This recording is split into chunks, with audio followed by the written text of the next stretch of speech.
संसदेतील चक्रव्यूहासंदर्भातील भाषणामुळे ईडी माझ्या घरावर छापा टाकणार, राहुल गांधींच्या ट्विटनं राजकीय वर्तुळात खळबळ.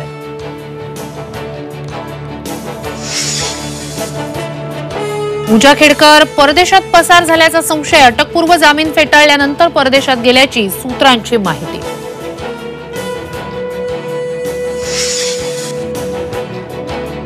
वेबसाईट हॅक करून दिलं दिव्यांग प्रमाणपत्र, अहमदनगरमध्ये धक्कादायक प्रकार उघडकीस, गुन्हा दाखल करण्याबाबत दिव्यांग आयुक्तांना पत्र.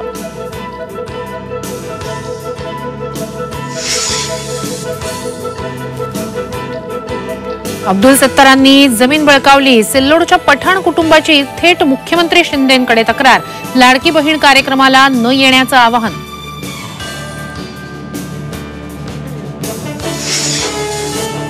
कोर्टानं दोषी ठरवल्याची माहिती लपवली, शिवसेना खासदार नरेश म्हस्केंना मुंबई हायकोर्टाचं समन्स, राजन विचारेंनी दाखल केली आहे याचिका.